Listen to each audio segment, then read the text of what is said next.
we were delivering gifts for Father's Day, which we called something else. I don't remember really what it was. But at one of the stops we had, there was a name that we looked at and we said, this could be either a woman or a man. We're not sure. Well, I guess it's a guy. At any rate, we went to the door, and the door was locked, but it was a little bit ajar. So we eased it open a little bit. We could hear some faint voice in the back saying, help, help.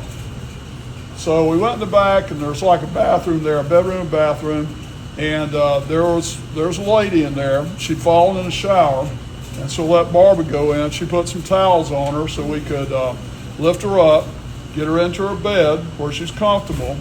It turns out her name is short for Stephanie, not Stephen. So obviously it was a woman that lived there.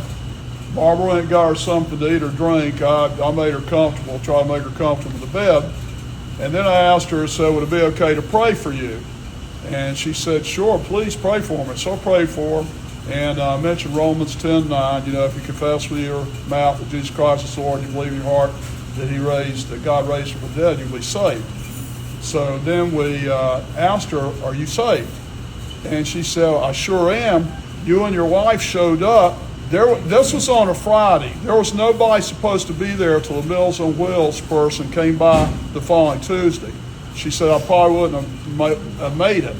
And she had water. She was in the shower, and there's water pouring over. We had to clean up some of that and all. At any rate, after that, we described it, talked to her about, do you know what that meant, Romans 10:9, and sort of discussed that with her a good bit. And she was in a good place because she was desperate, like all of us are. She was in the shower, and she didn't know she was going to make it. We had a phone number subsequently to her daughter, and we debated whether or not to call her. Said, well, maybe. She did not want to have people check on her because she's afraid they take her to a nursing home or assisted living. She didn't want to go. So we went ahead and we called her daughter, and she says, you did what? I told her, I said, I don't know if I should tell you this. I said, I normally ask anybody if we can pray for them because some people, like Michael said, they don't want to be prayed for. But she was fine with that. In fact, she welcomed it. And then she started, I told her part about Romans 10:9, and we think she accepted Christ. And she started crying, and crying pretty well. And I said, what are you crying about? Just curious. She said, I'm a believer. I'm the only one. At the time, I was the only believer in my family. 2 brothers died. One of the brothers would not listen to me, but he listened to a distant uncle that we had who came and spoke to him, said he accepted Christ on his deathbed.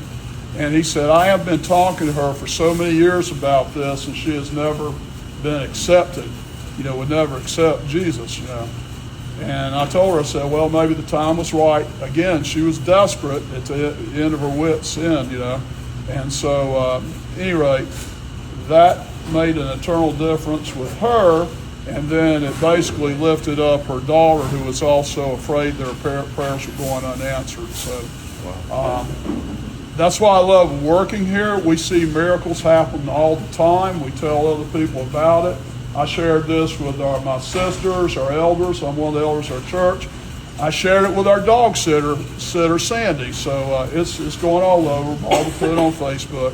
And these are things that make working here such a blessing. Not only helping people, we know we're doing God's work. Yes, amen. Thank you. Amen. Thank you.